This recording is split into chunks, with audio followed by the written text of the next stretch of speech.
Hi, this is Jaime Sabbatini coming to you live for the Thursday live show where we talk about how-to tips to navigate life better.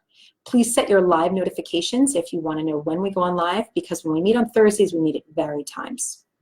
So today's topic is how to clearly communicate your feelings.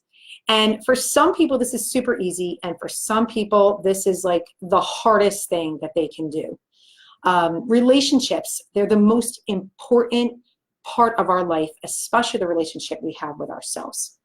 But before we get started, I just want to remind you that all of these recordings are posted on my website, which is at www.coachtasticnow.com in the Learning Center, and you can go there and you can see this and all my previous recordings as well.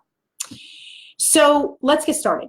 So I just started talking about relationships and how the most important one is the one that you have with yourself. And this could be the best of times, the worst of times, and the hardest and the easiest of times when it comes to the relationships. But all of them are designed to help us remember more of who we are, give us an opportunity to grow, and give us an opportunity to decide who we want to be in that moment. So communication is critical, okay, especially when it comes to our feelings. So today I'm going to share an approach, an effective communication tool that removes the drama and all that extra stuff that gets in the way of being able to share your feelings. So once you've assessed your situation, which is all about observing what's going on, calculating and making estimates, and if you're not up to date with what we're talking about, you can go to show number 6, and I talk specifically about the assessment part of my Strategy Smart plan. So once you've done that and you've gotten into the part where you're planning that you're going to say something, you're going to take some action, you've made this decision, and you're going to share your feelings and you want to go, okay? This is a tool that you can use to be able to help you with the actual communication process, all right? Now I'm going to give you an example first, and then we're going to go ahead and dissect it. So here's what it might sound like. When you raise your voice at me, it makes me feel scared, and I would like to ask you to talk to me in a lower volume. Now let's break that down. So I was very specific, if you noticed. I was very to the point, and there were 3 parts of what I said. And it started with, when you. Now notice I did not say, when you talk to me like this. Okay, because the person that you're speaking to is very caught up in the moment. It may be emotional, whether it's sad or angry. Okay, they're not, when you say, when you talk to me like this, that could mean nothing to them.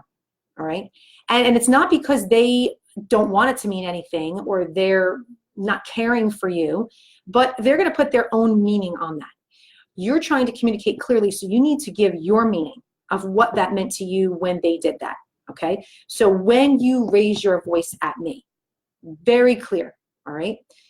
Part 2 was, it makes me feel, okay? Now, I didn't say, well, I was very clear about what I said. It makes me feel scared, all right? Now, what I want to point out here is the specific feeling that I put on that. Now, if you're someone that's not sure about your feelings or how to put words on your feelings, I would really draw attention right there that might be some, personal development work that you want to work on, going around your day and identifying feelings and being able to attach to even simple words. It doesn't need to be these big glorified, dictionary-driven words of feelings, just very basic, elementary level words on feelings. So this way you can be in touch with the way you're feeling and you'll be able to express it, all right? A lot of clients that I work with, they don't know how to put words on their feelings. They don't even know what they're feeling because they're in their minds a lot.